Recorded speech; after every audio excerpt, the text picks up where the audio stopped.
In the Vanguard, extortion, rescue us from Agberos, Badagry, transporters beg Lagos government security agencies. You see, I can't make a full comment today. And what I want is, I want a waiver from the owners of Nigerian Info. I want a waiver from the NBC. I want a waiver from the Attorney General's office. Various waivers. So that because if we do not tell ourselves the truth and poke fingers in certain eyes, this thing is beyond calling a commissioner or whatever. This is a well-structured racket that is intertwined with politics. Okay? We saw, for example, what the MPN did with BioSuccess in 83. There was a gentleman called, it didn't start today. They are grandfathers in this business. He said, with what BioSuccess did in 83, and they were trying to use against Jakonde in Lagos here. But this time now, is the party in power. Let me tell you this much I can tell you. When you want to pick your leaders, for God's sake from now on, look at their backgrounds. Look at their origins. Who are their parents? Who are they? This problem we have today started from way back when Nigerians or Lagosians didn't do the right thing in choosing their leaders. That is, look, we that much as I can say decently. You know why I huffed? When I raised this earlier today, one of my listeners told me, it's on Twitter, that most times the people don't vote, that it's selection. Because I was asking, when I was talking about Ibori, how did Ibori become a governor? Someone who's got a track record of stealing in the UK, and he was convicted for stealing both. I'm coming to the Ibori matter. It's one do by people one. really vote? No, it's one by one. Oh yeah, today we have plenty. We are the ones who are responsible for the problem that we have now. The problem that we have now cannot be solved by anybody but us. How? It is beyond the commissioner. It is beyond the governor. We have a structure in Lagos that is extremely dangerous, where the buck appears to stop on one table, but what you are looking at is a mirror. The buck stops at another table. Now, when the buck doesn't stop at your table, you can do all kinds of things for your own personal whatever, because you know somebody else is going to carry the can if the people don't understand. I'm speaking in parables. Those who know will know. Those who don't know, nothing I can do. They should drink coffee. Nothing I can do. It is a racket. Now, it is being said in a lot of circles, these guys own the government. These guys that you keep, they are the ones in charge of this government in Lagos State. How? Go and find out. It's an assignment. Because guys, help me on Twitter if you understand this parable. It's quite obvious. You don't need a soothsayer. You don't even need a historian or an analyst. They go around with police protection. Yeah, that's... Go to YouTube, see them boasting. We went to see this man. They gave us 2 million. They gave us 4 million. This is what has been happening. And our own constituency is complicit. The media. I feel ashamed as I'm speaking now to be called a journalist. Why? In Lagos, we are complicit. I'm not. This is a problem that is over 20 years old. When the monster started growing, but everybody was being fed. Everybody was being fed. And for those of us who are the lone voice in the universe, we were saying that, I need to say it in Yoruba so that it will have its effect. So for those younger ones who don't understand, this thing is beyond you. And if you do not make a concerted effort, it's going to get worse, because the next election day in 2023, a lot of our own people will still be tweeting. Chebi. They won't go to the polls. They won't go with the determination that we must put an end. We must put an end to this monster that we have created in But what Lagos. do you say to the thoughts of one of my listeners earlier this morning who said that in actual fact, Nigerians' votes don't count? There's selection that happens behind the scenes. Nigerians' votes don't count because Nigerians don't want their votes to count. It's a question of numbers. For as long as all of us are not ready to come together for a common good, there is enough to divide you. They divide you amongst religious lines. They divide you amongst various. You understand what I'm saying? Look at what has happened to the people of Delta State. Is the Ibori family, are they Hausa Fulani? Yet you keep pumping the message to them that, oh, you're being marginalized by the Hausa Fulani oligarchy. You're being marginalized. The people who take 4 billion, are they Hausa Fulani? 250 So million we have fallen victim. We have fallen victim to a well-structured propaganda. A propaganda that doesn't make you ask questions. Who is this man that we want to be a leader? Yeah. Who is his father? Who is his mother? Where did he go to school? Who went to school with him? Who knows him? Who knows him? Some people will say hunger. I mean, that if you listen to that voice note I played, Professor Lumumba talks about the people saying, no matter how good your ideas are, as a visionary leader who wants to get in the government, the people will tell you, but I'm hungry right now, so you need to feed me. And if you don't feed me, you won't go. It is a lack of education and understanding that people fell victim to. That's why I've been crying here that politicians who want to do any initiative for their people, so-called initiative, don't buy them sewing machines and keke napep. Educate their children. Yeah. Educate their children, but they wouldn't do that. Make their schools quality. Give them good quality education. Whether schools or lesson or night school or whatever. Open the eyes of the children. But if they open their eyes, they know those kids will ask questions. Yes. So unless we make a concerted move, okay, and unless something else happens that I really cannot describe, we'll be victim, all of us. For example, why can't all the drivers all over the states decide to down tools and say, well, we are not going to? Because look at it this way. I go buy a vehicle, I license it, I pay this, then some scruffy-looking guy comes and says, I must give him money. I must give him money on a daily. And he removes your side mirror. He removes my side mirror. It says, I must give him money from my own heart and sweat. Now, what then happens? I give him the money, he gives it to his boss. His boss gives him a tiny percentage and uses the rest to help his own children become better citizens.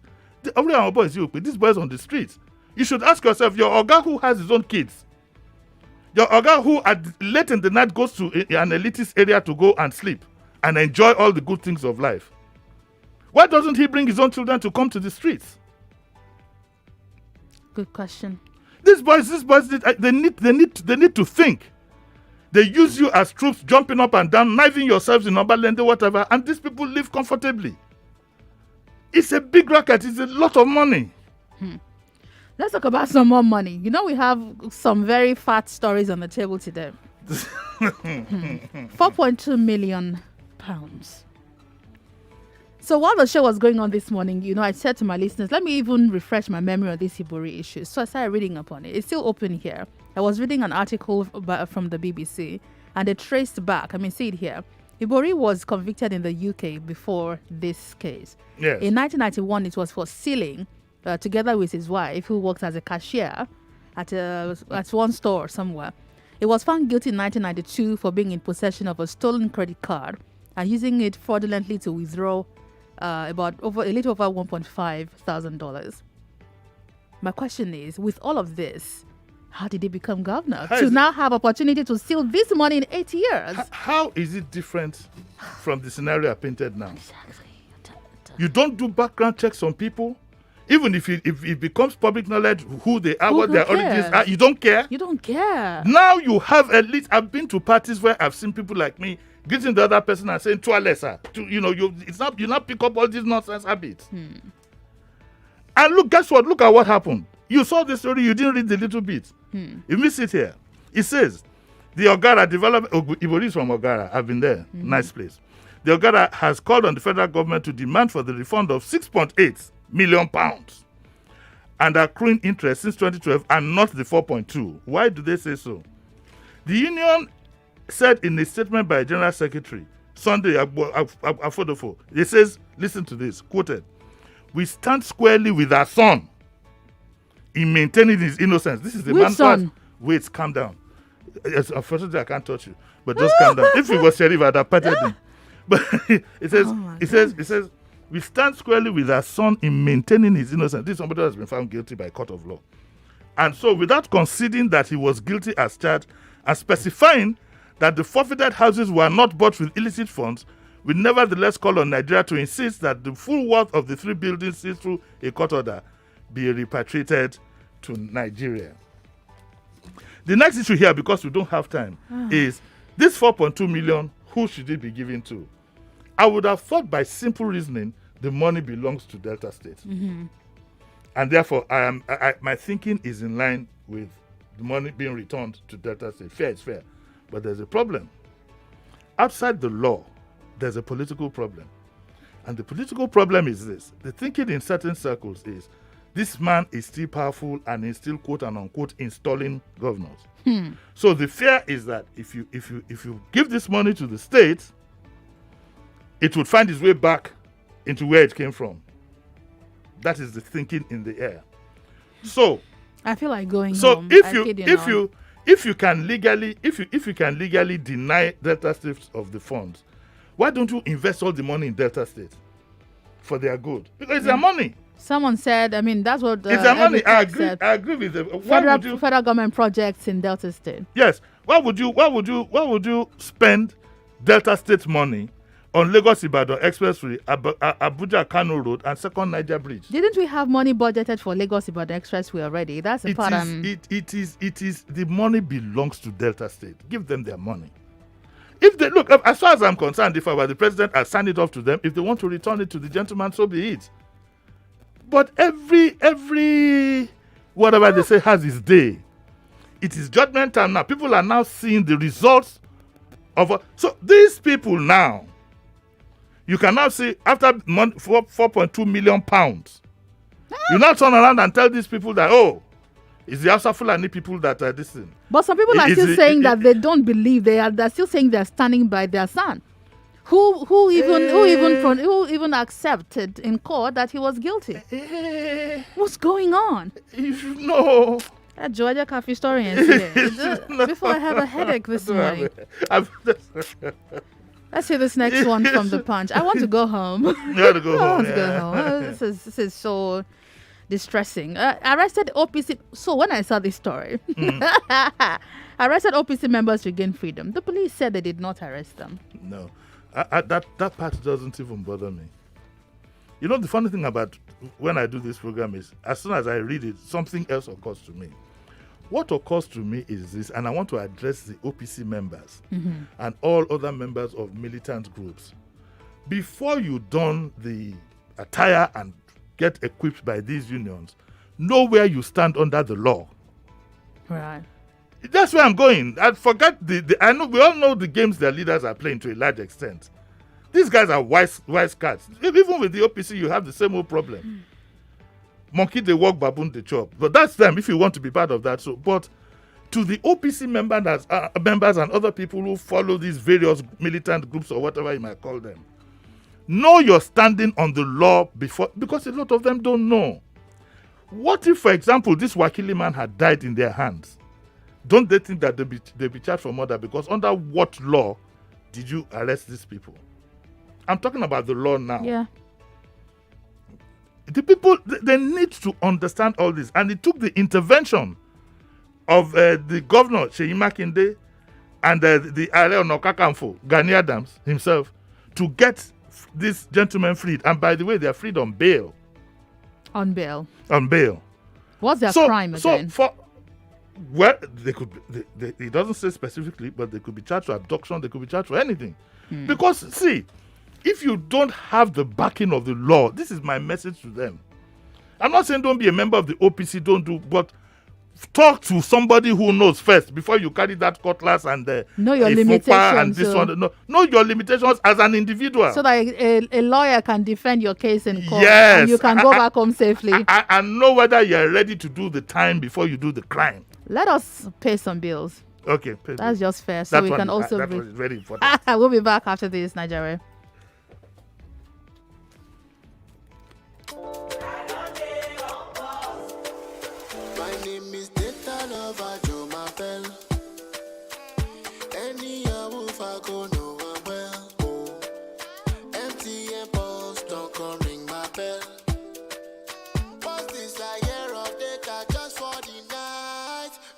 I'm a very, very big guy.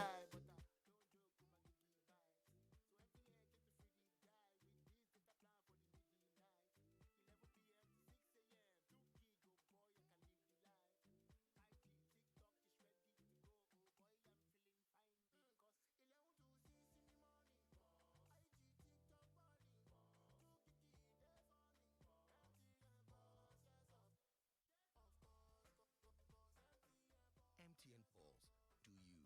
Dial *406# to join. Everywhere you go, MTN. Hello, this is a public service announcement to our dear customers that don't have NIN or are yet to link their NIN to their MTN lines. As mandated by the NCC, MTN will be linking your national identification number NIN to the same registration information you have already provided to make the process easy for you. Here are 2 simple ways to get it done. Log on to my MTN app or dial *785*NIN#. If you don't have a NIN, visit www.nimc.gov.ng to find an enrollment center near you. If you have registered but can't remember your NIN, dial *346# with the phone number you registered at enrollment. Please remember, apart from your primary line, you must also link your NIN to all your MTN lines and data SIMs such as MiFi, HiNetflix, and any other line you use on the MTN network. This announcement is very important. To avoid disconnection, all lines must be linked before 6th April 2021.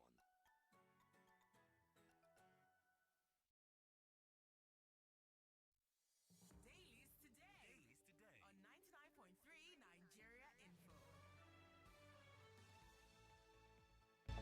All right, we're back, Nigeria, 99.3 Nigeria Info. We're streaming live on Facebook and YouTube, Nigeria Info 99.3.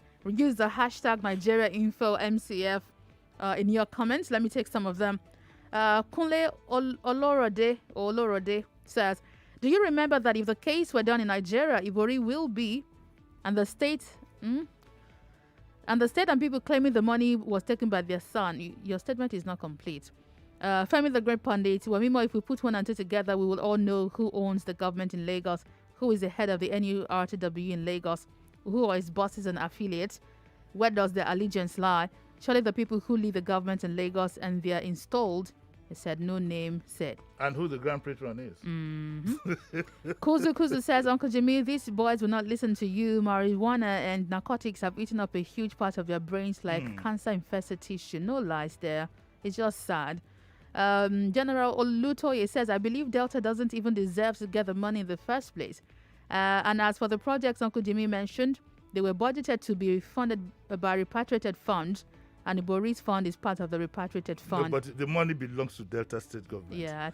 If my money is stolen and it is recovered by the police, they can't give it to Wemimo now. Yeah. I mean, I wouldn't mind. Because you might squander it, they'll say, so that you don't squander it again. Let's do this. Look yourself and look my own.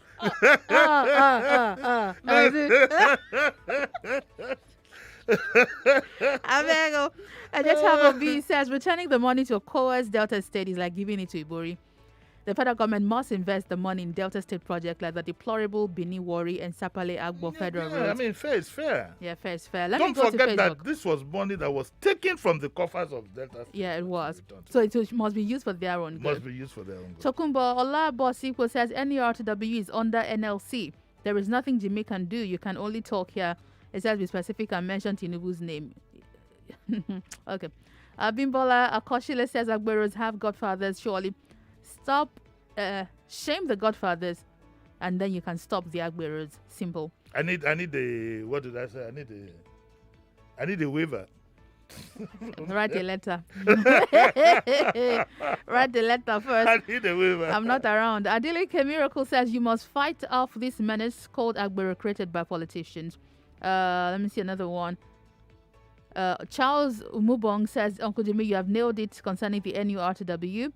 Atilagba Razak says, Jimmy, call their names now. You know them. Okay. He says it needs a waiver. Igbo Chukwemeka Pascal says, good morning. The funds being taken by the Agberos are being used for election bribes. How did you know? Shagun Osamo, Agbero in Lagos is like baby Boko Haram. They do what they like and get away with it. What a shame. And so on and so forth. Let's go back to the papers. E-hailing drivers fault Lagos ride scheme. E-hailing drivers fault Lagos ride scheme. Yeah, this is the scheme that the Lagos state government really and truly should have avoided. I mean, you don't invest in this kind of business. Use money for infrastructure and so on and so forth. Create an environment. Now you are competing with the likes of Uber and Bolt. A state doesn't do that. A state doesn't do that, and I think it's unfair. It makes the business environment shaky. If the state is going to be competing with every businessman, they have the wherewithal that most business people don't have. And I wonder why we did it. I wonder who this. But again, all these things will always be shrouded in mystery. Primero Transport. You remember Ambode last year donated. A state donated buses. That was what was written in the papers and was not denied. Donated buses to a private company to run the BRT. This is the kind of things we have in Lagos. All these things narrowed down to the argument I put up when I was talking about NURTW. If you ask anybody to give you an explanation as to how the state got himself involved in this, you'll be dribbled left, right, and center. And this is what there's an association of e-hailing drivers association, and it says that there is an Ayode says there's an e-hailing drivers association on ground. They are meant to consult us so we can advise them on the right things to do. These are the challenges that we are not clear about, and we need more clarification. He also sought more clarification on the commencement of the new administration. But they also like that we did not expect that the government will go into the business. Okay, we expect the government to focus on regulation. Right. This is what we have been fighting all this while, and I think again, I'm getting a bit disappointed with governance in Lagos State. I must be very honest with you. And for somebody who came out openly, put his reputation on the line to say this governor would do good, I'm getting a bit worried. And I've had to say to myself, our governor very soon will have no choice than to be his own man, or and I leave that one open. A second time is not a matter of life and death. Ambode didn't do a second time, and he's enjoying himself now. You understand what I'm saying? In fact, some people are now missing his own time. Can you see how life goes? Bakula Dere. Some people are saying that he was a bit more decisive than what we have now, but I don't want to get into that politics. We can have arguments on both sides. But the state is drifting. The state is drifting. And the captain of the ship, well, the man we appointed as captain of the ship seems to be missing at the wheel. Okay, let's jog it up a bit because of time. Withdraw your approval of hijab wearing in Christian schools, Khan tells Governor Abdulrazak. Some schools have been shut in the state, Kwara State. No, we just make a mountain out of a molehill. Both those who want to insist on wearing hijab and those who are against it. It's a very simple thing. That's what is. I'm a stickler for what is called uniform. That's what it's called uniform. I grew up under that mold. When I was in school, there was no hijab. I went to Ahmadiyya College, Agege, to repeat my school set. When we were going to do things with the female, whatever, there was no hijab. How do you get this? I come from a Muslim and Christian background. I never grew up to know hijab. Whether it's a new introduction, I don't understand. But what I do know is that we allow people use these things to divide us. Because what you are going to have, like you had in Osun State one time, was when this issue of hijab came up, then the Celestians said that, okay, yes, we want our children to be wearing sutana to school. In fact, some came. Then some came. Remember those pictures? What is good for the goose is good for the gander. Good for the gander. This is my own simple reasoning. Very simple. If you want your child to wear hijab, whatever, take him or her to a Muslim school. Yeah, I think it's simple and clear. Let secular schools remain secular. Just go there and study and go back home. So hell-bent on in Ahmadiyya Girls School, which is now Jubril Martins, that my sister used to go. My sister was classmates with Diabumi. They used to wear these fine hats. Beautiful hat. If you see them back in the day, beautiful hat. Smart looking. So smart looking. So I don't know where all this is coming from. I don't know. I need somebody to explain to me whether hijab is Islamic or cultural to the Arabs. What I do know is that Islam dictates that you cover your head. Whether it says specifically that it must be hijab, and I don't want to get involved in that. You know, my biggest fear with this coming into education is that we're building a problematic set of children who are now in the middle of this tussle, who now also begin to feel that everything is about religion. And now they begin to divide themselves in religious lines in school. I'm Christian, you're Muslim, your parents said, my parents said. It's not healthy. This is done by the political class to make sure that you are forever divided and will not have the presence of mind to face the atrocities that they commit. Period. Let me go back to Twitter, take a few thoughts here. Let me see. Kunle Olorade says, okay, I think I read this earlier. Let me just refresh. Esade Kunle Makide, you are missing a great point in the Ibori case. The Delta State government swore to an affidavit and swore in court that the money doesn't belong to the state. The elders also exonerate their son from the allegation. They didn't saying he didn't steal state money. Have they forgotten? But you see, when you now get a final judgment, it doesn't change the fact that the money it overrides all what you yeah. have said. And remember that it's people in government also. But when you now get a final judgment, I mean, if it's not Delta State money, Ibori didn't work in NNPC, thankfully. Only God knows what would have happened. It didn't work. You understand what we're saying? We know, don't let's play politics with this. Yeah. Let's be fair and honest to ourselves. The money came from Delta State. The money came from Delta State. Simple. Once you have money to be returned, it should go. But like I said, in reality, the fear is that it is his man that is there and the money can find his way back. I feel so sorry for people of the South. For a long time, even their freedom fighters, even their distinguished freedom fighters, one went and set up a university outside Nigeria itself, not even in his own area. And you keep talking about your area not being developed. He set it up in Benin Republic. We're out of time. You're out of time? Yeah. Okay. Nigeria, thank you for joining the second half of Dailies today. When we return from the news on the hour at the 8, NLC begins strike today across the nation. They're saying that minimum wage should stay on the executive list. Let's talk about that after the break. My name is Wemimo Adewuni, Jimi Disu. Thank you. Thank you very much, Anna. News. Former Nigerian ambassador to the United States. Sports. It's the Belgian who doesn't miss. Bottom right corner, Manchester City. And the best talk. 99.3 Nigeria Info. We are more than just radio. Subscribe to our YouTube channel at Nigeria Info FM. Check us out on Facebook at Nigeria Info 99.3. Follow us on Twitter at Nigeria Info FM and on Instagram at Nigeria Info FM Lagos for live updates as it happens. 99.3 Nigeria Info. Let's talk.